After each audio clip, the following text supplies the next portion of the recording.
시청자 여러분 그리고 장병 여러분 안녕하십니까? 국방 뉴스를 전해드립니다. 중동 4개국을 순방 중인 박근혜 대통령이 6일 아랍에미리트에 정박 중인 대조영함에 올라 청해부대 17, 18진과 아크부대 8진 장병들을 만났습니다. 대조영함은 청해부대 17진으로 우리 군 통수권자가 파병 임무를 수행하고 있는 함정에 오른 것은 박근혜 대통령이 처음입니다. 박 대통령은 이 자리에서 이역만리에서 험준한 파도와 사막의 뜨거움을 이겨내고 임무를 수행하고 있는 청해부대와 아크부대 장병들을 격려했습니다. 박 대통령은 장병들의 건강과 안전에 각별한 관심을 표명하고 장병 모두가 대한민국을 대표하는 군사 외교관이라는 자부심을 갖고 최선의 노력을 다해줄 것을 당부했습니다. 청와대는 박 대통령이 해외 파병 중인 해군 함정을 방문한 것이 올해 해군 창설 70주년이 되는 해임을 감안할 때 그 의미가 크다고 전했습니다. 한민구 국방부 장관은 6일 키리졸브 연습 현장을 방문해 훈련 상황을 점검하고 장병들을 격려했습니다. 한 장관은 이 자리에서 한미연합훈련은 한미동맹을 떠받치는 주춧돌이라고 강조했습니다. 양희룡 기자의 보도입니다. 한민구 국방부 장관이 한미연합사령부가 실시하고 있는 작전 개념 예행 연습인 락드릴 훈련장을 찾았습니다. 이날 훈련에는 최윤희 합참의장과 스카페로티 연합사령관을 비롯해 한미 양국군 주요 지휘관과 참모 등 200여 명이 참석했습니다. 한 장관은 이 자리에서 훈련에 매진하고 있는 한미 장병들을 격려한 뒤 5일 발생한 리포트 주한 미 대사 피습 사건에 대해 유감의 뜻을 밝혔습니다. 그러면서 북한이 이번 사건에 대해 정의의 칼 세례라며 보인 반응에 대해 스스로 테러와 반인권 집단임을 자인하는 몰상식한 발언이라고 비난했습니다. 한 장관은 이어 북한 김정은이 가장 두려워하는 한미연합훈련은 한미동맹을 떠받치는 주춧돌이라면서 한미동맹의 굳건함을 강조했습니다. 이러한 적의 무모한 도발과 공격을 억제하고 또 분쇄할 수 있는 능력이 한미동맹이고 한미동맹을 떠받치는 것이 바로 한미연합연습이다. 한편 이날 실시한 한미연합 락드릴 훈련은 키 리졸브 2부 연습에 대한 개념을 발전시키고 보다 효과적이고 성과 있게 실시하기 위한 사전 예행 연습 차원에서 이루어졌습니다. 국방뉴스 양희룡입니다. 키 리졸브 연습은 경남 전역에서도 진행되고 있는데요. 육군 39사단은 해공군과 함께 민관군 합동 화생방 방어훈련을 펼쳤습니다. 다양한 위기 상황을 가정한 이번 훈련은 민간 지역의 화학탄 공격 발생 시 실전적인 행동과 현장 통제 등 화생방 방어 체계를 정립하는 계기가 됐습니다. 원도환 중사의 보도입니다. 적 장거리 미사일에 의한 화학오염 피해가 발생된 상황. 육군 39 보병사단 장병들이 신속하게 출동합니다. 지난 2일부터 진행된 2015년 키리졸브 훈련은 경남 전역에서도 다양한 위기 상황을 가정해 진행됐습니다.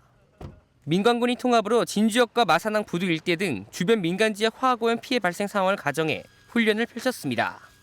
부대는 또 해공군과 합동으로 화생방 정찰과 제독 작전을 시행했으며 화학탄에 오염된 대량 전사상자 피해를 최소화하기 위한 훈련도 실시했습니다. 공항만 일대에 미사일 화학탄 공격에 따른 대규모 오염 지역 제독에 대한 임무를 숙달하기 위한 아주 좋은 계기가 되었습니다. 한편 이번 키리졸브 훈련은 13일까지 실시되며 경남 전역 안보를 책임지는 육군 39사단은 오늘 또 완벽한 작전 수행 능력을 배양하기 위해 훈련에 매진하고 있습니다. 국방뉴스 원도환입니다. 공군 16전투비행단이 지난 3일 육군 54단 123연대와 201 특공여단과 함께 합동 기지방어 훈련을 실시했습니다.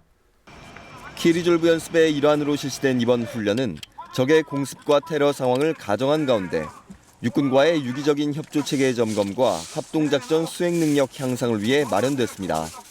이날 훈련은 먼저 최근 국제적으로 발생하고 있는 테러 인질극을 가정한 대테러 훈련과 스커드 탄도미사일 공습에 대비한 화생방 종합훈련이 진행됐습니다.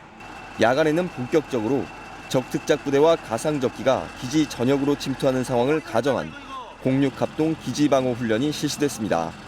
기지방어 훈련에서 공육합동군은 기동전력을 신속히 투입해 적특작군을 제압하고 기지 내로 침투하는 적군을 저지하는 등 합동작전 수행 능력을 점검했습니다.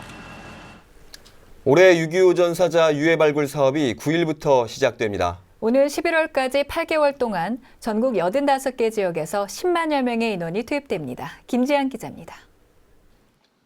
올해 6.25 전사자 유해 발굴 사업은 3월 9일 본격적으로 시작돼 11월까지 8개월간 계속됩니다. 전쟁 당시 주요 전투지를 중심으로 전국 85개 지역에서 연인원 10만여 명의 장병들이 임무를 수행하게 됩니다. 국방부는 지난 2월 인사복지실장 주관으로 전군 인사참모를 대상으로 협조회의를 가졌으며 유해 발굴 감식단 소속 전문 발굴팀과 군단 발굴팀 집체 교육을 통해 발굴 절차와 요령을 숙달했습니다. 아울러 유가족을 대상으로 올해 사업 시작을 알리는 홍보 서신을 발송했으며 4월과 10월에 각각 서울과 대전에서 유해 발굴 사업 설명회를 가질 예정입니다. 전사자 신원 확인을 위해 전담팀이 유가족 가정을 직접 방문하는 맞춤형 홍보를 계획하고 있으며 관련 법률 개정을 통해 사업 성과를 극대화시킨다는 방침입니다. 또한 유해 발굴 종합 상황실 시스템을 새롭게 구축해 전국 각지에서 진행 중인 유해 발굴 상황이 실시간으로 확인 가능해졌습니다. 이를 통해 전사자 유해 발굴 800구 이상, 신원 확인을 위한 유가족 유전자 시료 채취 3,500명 이상, 전사자 신원 확인 10구 이상을 올해 목표로 하고 있습니다. 현재 유전자 시료 채취에 동참한 유가족은 약 3만여 명으로 아직 수습하지 못한 유해 13만여 구에 비해 많이 부족한 실정입니다. 유해 발굴 사업은 지난 2000년 6.25 전쟁 50주년을 맞아 시작됐으며 이후 2007년 국방부 직할기관으로 유해 발굴 감식단이 창설돼 현재까지 국군 전사자 8,477구를 발굴했으며 이 중 101구의 신원을 확인해 가족들에게 인도했습니다. 국방뉴스 김재한입니다. 육군 72사단이 정월 대보름을 맞아 달맞이 행사를 열었습니다. 장병들은 한마음 한뜻으로 한 해의 복을 기원했습니다. 이번 달맞이 행사는 장병들이 민속놀이를 통해 전통 풍속을 이어가고 부대의 화합과 단결을 기원하기 위해 마련됐습니다. 장병들은 쥐불놀이를 시작으로 애군을 물리치고 좋은 기운만 간직하자는 의미의 달집 태우기, 전 장병이 손을 마주잡고 보름달을 맞이하는 강강술래 등 전통 풍습을 체험했습니다. 사단장 이규학 준장은 이번 행사를 통해 장병 모두가 한 마음으로 뭉쳐 최고의 동원사단 육성이라는 목표를 향해 최선을 다해주기를 바란다고 당부했습니다. 국방대학교에 재학 중인 외국군 수탁생 환영 행사가 열렸습니다. 5일 위승호 국방대 총장 주관으로 열린 행사에는 베네수엘라 마르케스 해군 소장을 비롯한 9개국 주한 무관단, 학교 관계자 등 150여 명이 참가해 파키스탄, 요르단, 말레이시아 등 14개국에서 온 16명의 입학을 환영했습니다. 위승호 총장은 환영사를 통해 아직 한국의 언어와 문화, 음식 등에 적응하기 어렵겠지만 1년 후에는 이곳 생활이 개인 발전은 물론 모국과 한국의 우호 증진과 군사 외교 분야에 큰 역할을 하는 밑거름이 될 것이라고 말했습니다. 또 파키스탄 나위드 준장은 답사를 통해 한국의 문화와 사회를 경험하며 행복한 1년을 보내고 싶다고 말했습니다. 한편 국방대는 1998년 외국군 수탁생 교육을 시작했으며 현재까지 22개국 102명의 장교들이 거쳐갔습니다. 졸업생들은 현재 국방외교와 방산수출 등에서 한국과의 긴밀한 인적 인프라 구축에 중추적 역할을 하고 있습니다. 전쟁기념관은 3월에 호국인물로 선정된 고 서일 독립군 총재의 현양 행사를 거행했습니다. 이날 행사에는 고인의 유족인 손자 서만섭 씨를 비롯해 서울지방보훈청장과 육군 52사단장 등 주요 인사 50여 명이 참석했습니다. 1881년 2월 함경북도 경원군에서 태어난 서일 선생은 1910년 한일병합 후 동만주로 망명해 청일학교와 명동중학교를 설립하고 한인 자녀들을 가르치는 등 교육 구국 활동에 전념했습니다. 이후 만주와 러시아령에 있는 독립운동가들과 함께 대한독립선언서를 발표하면서 독립운동에 활기를 불어넣었으며 1920년에는 김좌진 장군과 함께 청산리 전투에서 일본군을 크게 무찌르는 공적을 세웠습니다. 한편 서일 선생은 대한독립군단의 총재로 부임 후 자유시 참변으로 타격을 받게 돼 밀산에서 재기를 준비했으나 1921년 8월 26일 수백 명의 토비들의 야습을 받았고 독립군 지휘자로서 그 책임을 통감해 자결, 순국했습니다. 이에 정부는 그의 공을 기려 1962년 건국훈장 독립장을 추서했습니다. 1956년 경찰이 독도 수비 임무를 맡기 전 4년간 울릉도 청년들이 조직한 독도 의용 수비대가 우리 땅 독도를 지켰는데요. 최근 독도의용 수비대의 이야기를 다룬 다큐멘터리 영화가 개봉해 관심을 끌고 있습니다. 영화를 만든 권순도 감독을 이혁근 기자가 만나봤습니다. 저는 그 독도의 영웅이라는 독도의용 수비대를 다룬 다큐멘터리 작품을 이번에 제작 총괄하게 된 권순도 감독입니다. 또 최근에는 북한 인권을 다룬 영화, 또 이번과 같이 그 역사적인 사실을 다룬 다큐멘터리를 제작하게 됐습니다. 이제 우리나라가 전쟁의 혼란 속에 독도를 제대로 이제 돌보지 못할 시점에 일본에서 많이 넘어왔어요. 독도로 와서 뭐 자기네 땅이다, 뭐 한국 사람들 나가라 이렇게 뭐 말뚝도 받고 했는데 그거를 이제 뭐 나라에서 어떻게 큰 조치를 취해줄 수 없는 상황이다 보니까 울릉도에 있는 청년들이 자발적으로 사제도 팔고 뭐 이렇게 해서 아주 뭐 미약한 무장 수준을 가지고 거기서 이제 근 4년 동안 주둔하면서 이제 일본의 함선들을 5차례 이제 저지하게 됩니다. 네, 그런 실화를 바탕으로 만든 다큐멘터리 영화가 되겠습니다. 울릉도 청년들의 실화를 바탕으로 영화를 만들었다는 권순도 감독. 2003년 현대판 의병이라고도 볼 수 있는 독도의용 수비대 이야기를 처음 듣게 된 권 감독은 그 후 독도 문제가 불거질 때마다 독도의용 수비대가 떠올랐다고 합니다. 제가 보기에는 일본이 이제 전쟁을 할 수 있는 나라로 바뀌었고 또 일본이 러시아, 중국과도 영유권 문제로 대립을 하고 있는데 또 일본이 자기 나라의 이렇게 군사력을 지금 과시를 하고 싶어하는 그런 상황입니다. 그래서 이런 영유권 갈등으로 정말 군사적으로 대립을 한다면 한국이 그중 제일 쉬운 상대가 아닐까, 일본한테. 그렇다면 그 첫째 표적이 독도가 되지 않을까, 이런 생각들이 점차 생겨나는 겁니다. 이 국제 정세를 지금 보니까. 그래서 이게 참 저도 민간인으로서 제가 할 수 있는 거는 또 최대한 또 기여를 해야 되니까 이번에 그 독도의용 수비대 이분들의 그런 삶을 다루면서 좀 그런 좀 경각심도 좀 일으키는 그런 데 기여를 해야 되지 않을까 생각을 하게 되었습니다.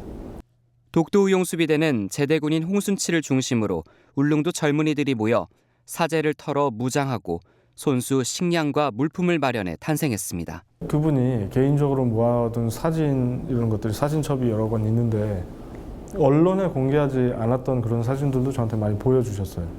사진들, 뭐 유품들, 뭐 홍순칠 대장님의 그런 목걸이, 군번줄도 제가 보고 그렇게 했었어요. 지금 당장은 그 중국 어선들을 맞서서 이렇게 싸우다 돌아가신 뭐 해경분들 이런 분들에 대한 좀 극영화를 좀 추진해보고 싶고요. 또 대마도를 소재로 다른 다큐멘터리 이런 것들을 기획을 하고 있습니다. 당시 독도를 지키던 대원들은 우리 국토를 지키는 일이 얼마나 중요한지 생생하게 증언합니다. 지금 생각하면 아주 잘 지키는 게래요. 우리가 몇 달만 늦어버려도 일본 놈들 와가지고 주둔해봤어요. 주둔해보면 우리는 꼼짝 못합니다.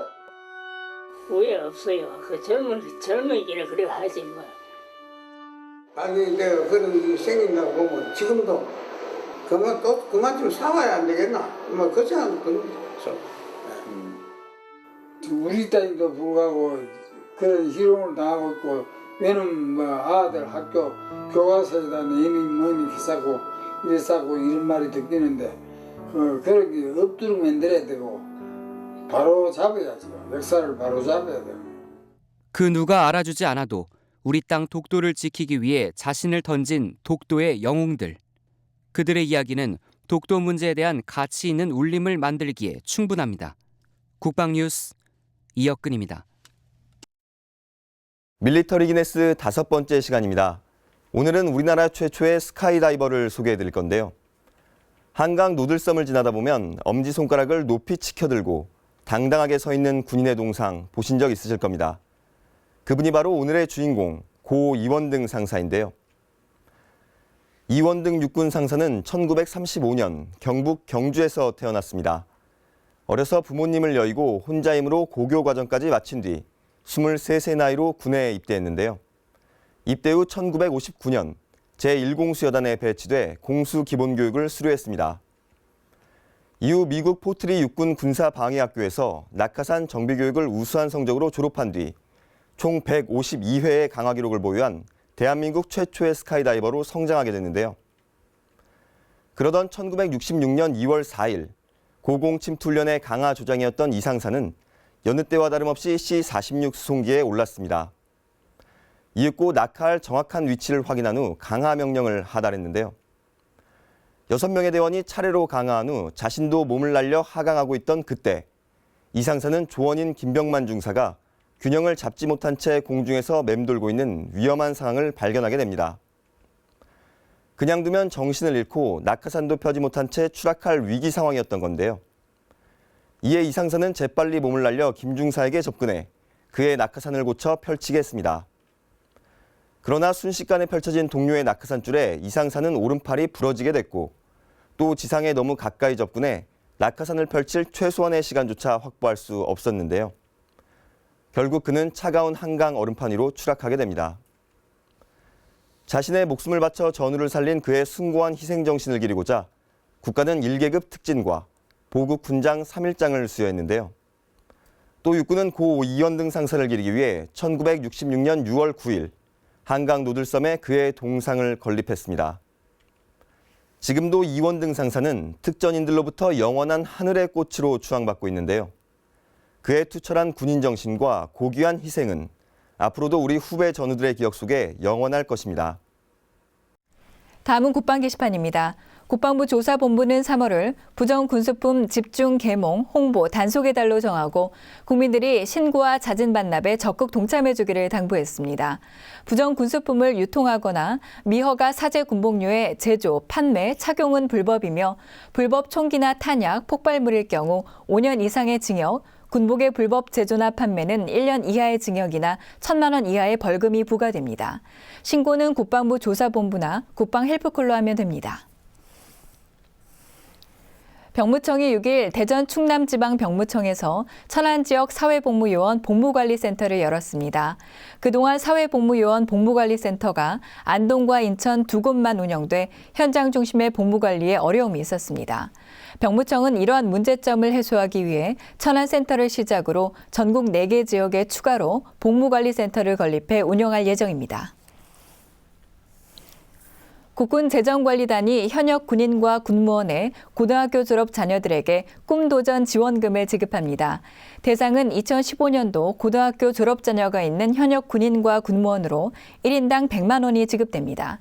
3월 12일부터 12월 11일까지 급여 포탈 시스템에 접속해 신청하며 적격 심사 후에 개인 계좌로 지급될 예정입니다. 해군이 2015년 잠수함 승조장교와 부사관을 모집합니다. 모집 기간은 5월 10일까지며 교육은 6월 8일부터 2016년 1월 15일까지입니다. 지원 자격은 장교는 14년에 임관한 함정병과 장교, 2011년에서 12년에 임관한 기관병과 장교며 부사관은 35세 이하로 갑판 등 12개 직별입니다. 해군 포탈 잠수함 승조원 모집 체계에서 지원하거나 인트라넷 메일로 지원서를 보내면 됩니다. 2015년도 6.25 전사자 유해 발굴 사업이 본격적으로 시작됩니다. 전국 85개 지역에서 연 10만여 명의 장병들이 임무를 수행할 예정인데요. 조국을 위해 목숨을 바친 모든 호국용사들의 고귀한 희생을 결코 잊지 않고 따뜻한 가족의 품으로 마지막 한 분을 모시는 그날까지 우리 군은 모든 책임과 혼신의 노력을 다할 것입니다. 국방뉴스를 마칩니다. 시청해주신 여러분 고맙습니다.